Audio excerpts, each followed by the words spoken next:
Hey, how's it going? This is Thunder Bay Rider. Gonna be doing another repair video on the old family van. Actually, it's not that old. 2011 Honda Odyssey. I'm gonna be repairing both the inner and outer tie rods today.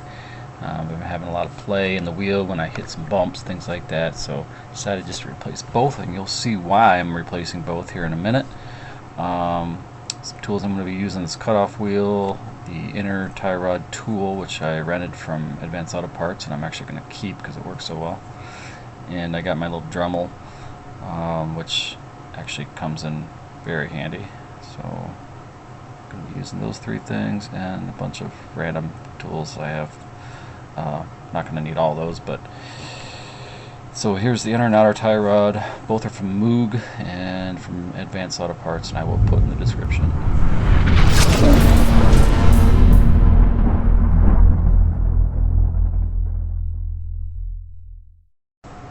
Alright, so let's get to it here. I've got my Bauer impact wrench. This is the corded impact wrench from Harbor Freight, which actually works really well considering the price I paid for it, including the 12-month extended warranty, which is like 15 bucks. I can get a brand new one in a year. But yeah, you take the wheel off, obviously, and so you can see things are very dirty and corroded and rusted and nasty. There's really no point in taking off the outer or trying to take it off because it's most likely not going to come off. So I'm just going to be replacing both the inner and outer.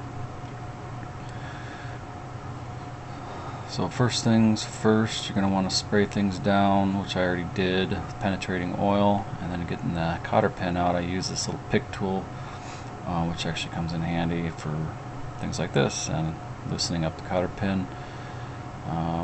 Once you get it loose, you can grab pliers and yank that sucker out of there.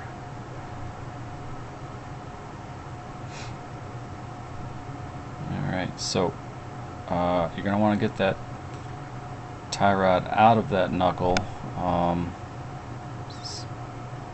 to clean things up a little bit with the wire brush first. I believe that's a 17mm impact socket.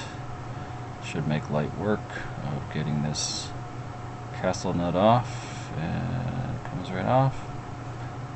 Now normally I would put the nut back on so I don't damage the threads if I'm going to be saving the outer tie rod, but I'm not in this case, so it doesn't really matter. I'm just going to whack that sucker till it pops out.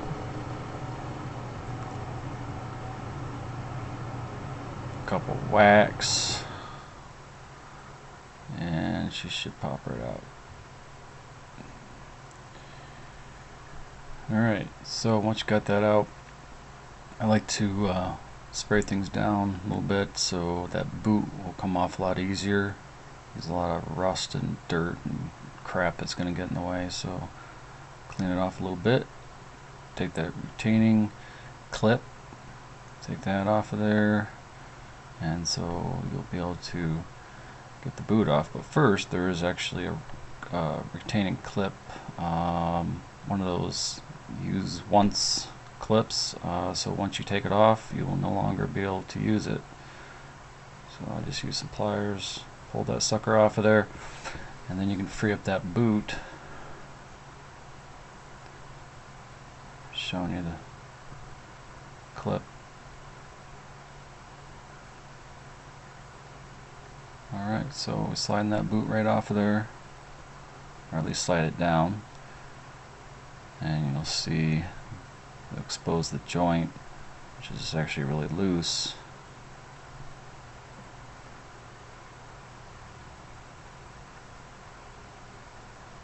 Now normally, well, I wouldn't say normally, but if you wanted to, you can take a big old wrench and stick it in there and try to, well, you can try to get it in there and get it off that way. But first I want to measure things, because when I put the new ones on, I want it to be roughly the same. So I measure right to the center on the tie rod end,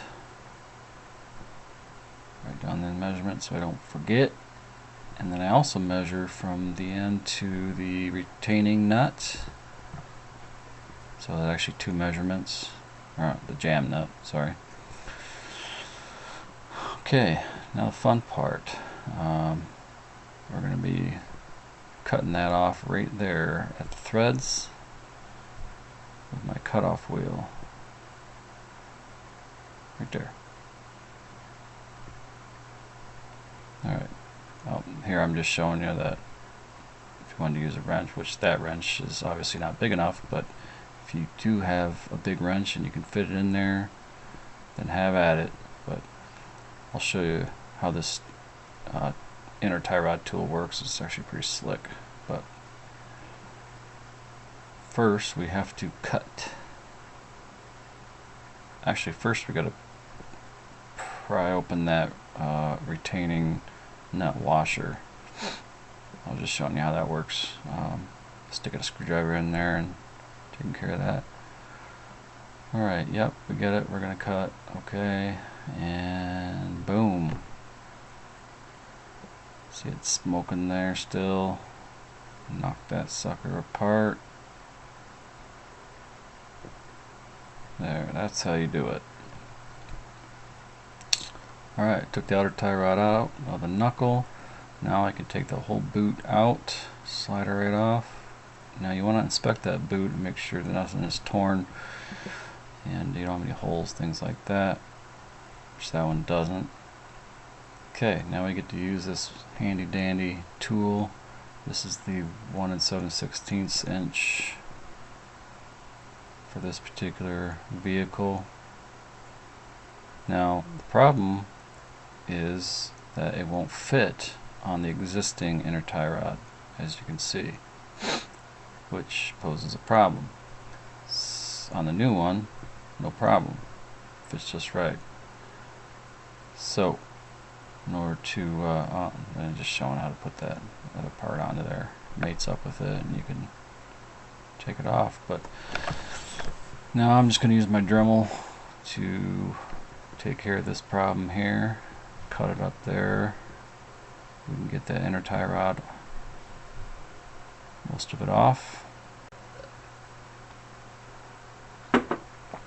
Alright, once you get that part off, you'll be able to use the tool like you're supposed to. Put that handle part on there, and then you can, in the end there, you can put in a breaker bar. Alright, so I got them off, and comparing the two, they look pretty much the same, so that's good. Comes with hardware, Newcastle nut, pin, new jam nut, and a little grease fitting. Okay, see how I got the washer on there with those little tabs facing inward? Those actually go into the slots. There's slots on the you'll see right there on the end. There's two slots. So kind of position that. Get it going by hand.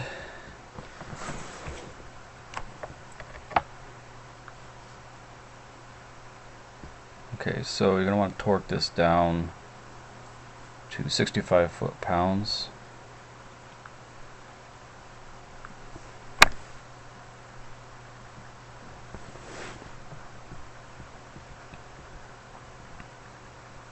Okay, and you'll see that the washer has to be bent in where the indentations are on the tie rod.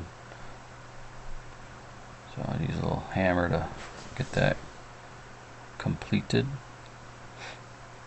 Okay, I got the, as you can see, I got the boot back on. I put a little grease on the inside of the boot there to help it slide on. And got the jam nut on there, ready to rock. Put a little anti-seize, so that way if I do want to replace just the outer, I can.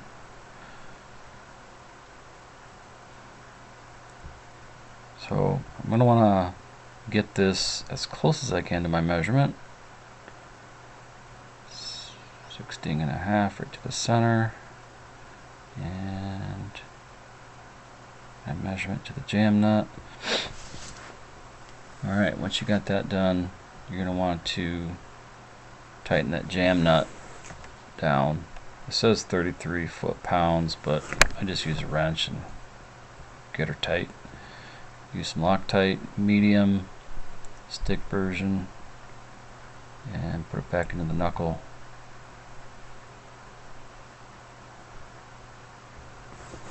Alright, get your castle nut on there. I couldn't even see what size that socket was. Sorry about that. And once you get that castle nut on, you're going to want to torque it down to 40 foot-pounds. Just make sure you leave a little spot open to put that cotter pin in.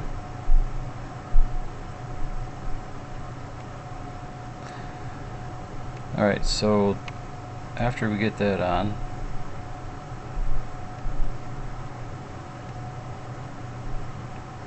we're going to be working on getting the boot, the back side of the boot on, seated. We're going to be using a 100% stainless steel double band clamp. It's made by Smart Seal. It's from Advanced Auto Parts. And you're going to want to make sure that seats completely at the end of the tie rod.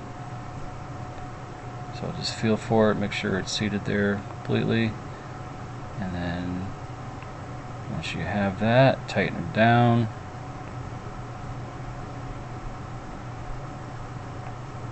Like so. Alright. Now the only thing you're going to do is get the front part of that boot up to where that little indentation is right there. Slide it up to that spot. Put your retaining clip on there. And that's it. So go get yourself an alignment, which mine actually wasn't that bad. My steering wheel was a little off center, but that's it. And thanks for watching, guys. I appreciate it. And if this has helped you, please pass it along, like or subscribe, and I'll be putting out more videos. Take care.